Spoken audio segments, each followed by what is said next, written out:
Good morning, Monkey Panas. This is my Typhoon Ophel weather report.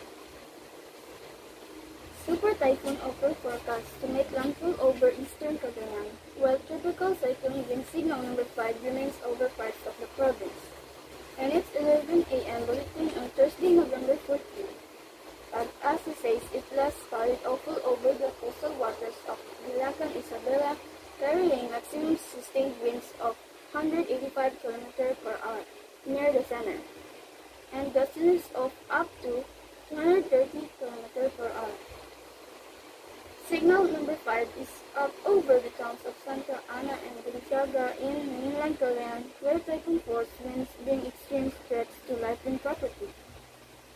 Signal number 4 raised over Babayan Islands, the northern and eastern portions of mainland Cagayan, and the northeastern portion of Isabela, where significantly severe impacts from typhoon force winds are expected.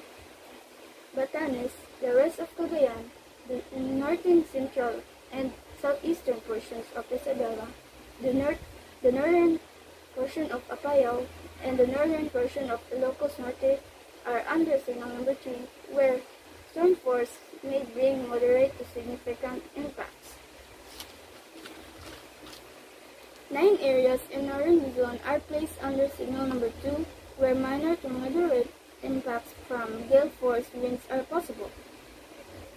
Meanwhile, signal number 1 is hosted over 10 other Luzon areas where residents could expect minimal to minor impacts from strong winds.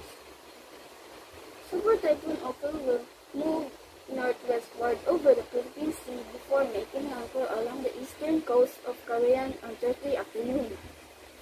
It will then emerge over Babayan Channel Thursday evening while making another landfall or passing close to Babayan Islands. However, Pag-asa warns of hazards on land and coastal waters that may still be experienced in areas outside the landfall point and the forecast confidence zone. That's all. Thank you.